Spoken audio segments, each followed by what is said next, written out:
But having said that, as you go into conference play, you've had 4 offensive touchdowns in 3 games, again against good defenses. But how much does that production have to increase to have success in this league? Yeah, I think it's more of why.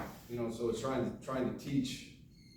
So you pull those red area drives. When you're able to get the ball into the red zone, and you look at Illinois and you figure out why was the drive stopped?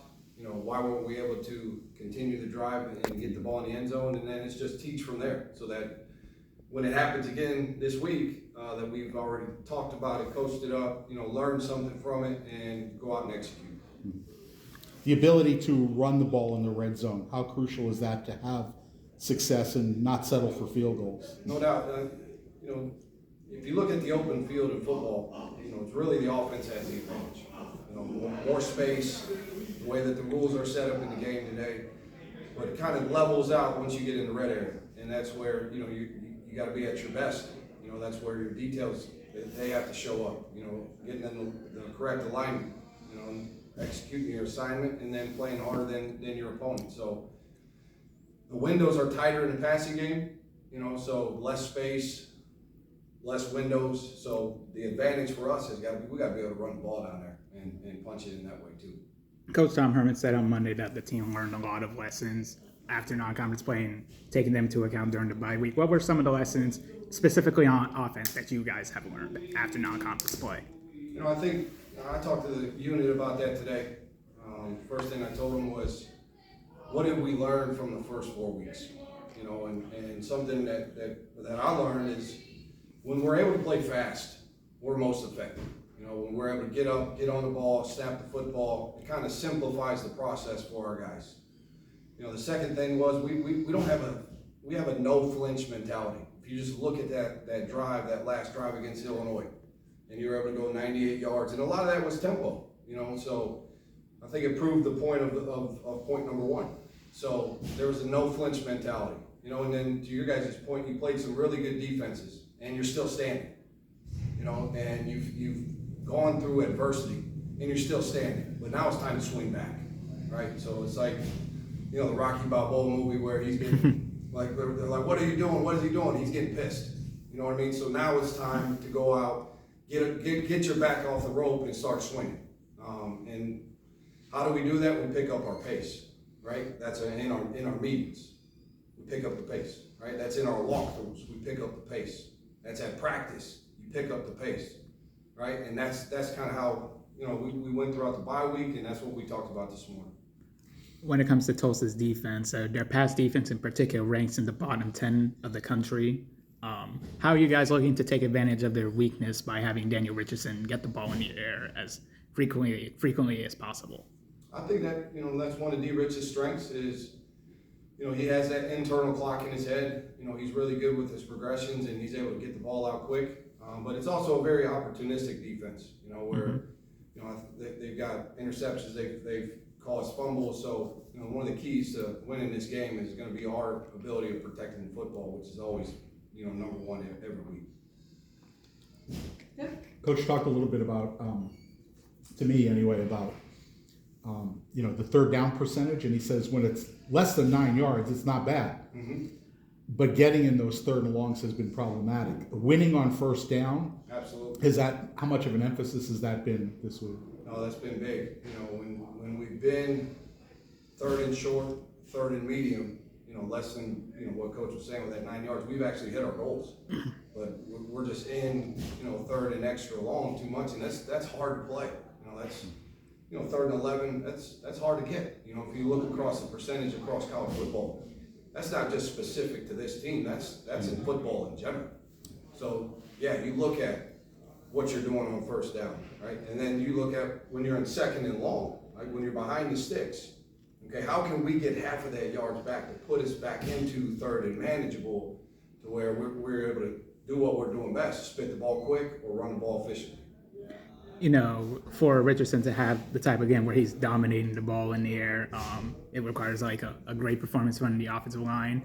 How are you guys managed throughout this bye week to make sure the offensive line knows what they're supposed to do and what their roles and being able to protect their quarterback? Right. the beautiful thing about football is it takes, especially offensive football, right, is that it takes 11 guys doing their job to execute one play. You know, if 10 guys do it right and one guy does it wrong, it's not just specific to offensive line or quarterback. If you're talking running back, tight end, receiver, it takes all 11 guys to do their job on every single play in order to be efficient.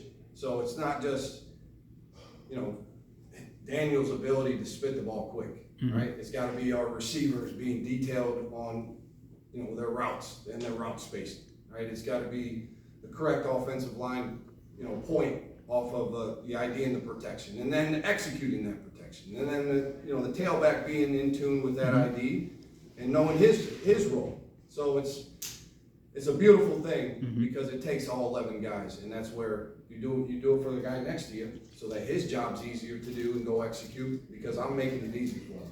You know, in the run game, despite the struggles in the past 3 games, failing to reach 100 or more rushing yards in those last 3 games, what will it take to make sure the run game flourishes this time around against Tulsa? Can you say that again? What was the stat? I think you haven't rushed for 103 games, is what he said. So how do you get the run game back in gear, so to speak? Yeah, no, same mentality as what you were just asking in the pass game, right? It's getting everybody to do their job, 11 guys executing their job and hitting the hole and you know, blocking downfield for touchdown blocks, and Daniel being good in the RPO game. And when the runs present itself, we get the ball handed off. And one more question.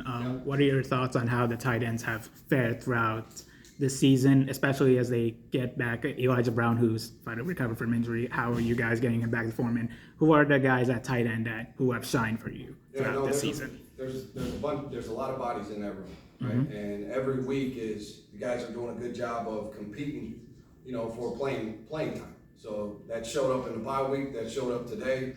So I think those guys are doing a really good job of pushing each other, you know, and letting the cream rise to the top. Any specifics? Any specific players in mind? Just as a whole. Just as a whole. Thank you. Chaz got lifting, so. Get on it, everybody. Honestly, the reset that we had was great. We just go home and continue to reset. Honestly, I mean, our offensive line, we just came to work. We've been coming to work. We come to work every week, but this reset button that we just pressed, honestly, in practice it's been great. Honestly, we come together every day, work, make sure we're doing our job, up and down the field, running up and down the field, make sure you're doing your job and pushing. I mean, everything's great for us. So. Do you look at this as almost a new season as you're ready to start conference play? Yeah, you can look at it like that. I mean, it is a new season. It's conference play. Everybody, I mean, for us, we 0-0. As we look and we look forward to going to the championship, we got to take one game at a time. But I mean, that's our overall goal is getting there. So, I mean, honestly, everybody has to do their job. It starts with us doing our job with Frank and leading this team to a victory.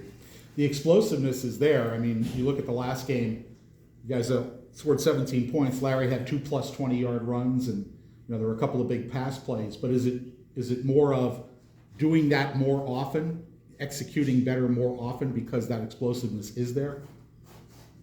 I would say, yeah, we can do that more often. I mean, honestly, like I said, it comes down to people doing their job. As long as you do your job, we're gonna get those explosive plays. Everything will happen.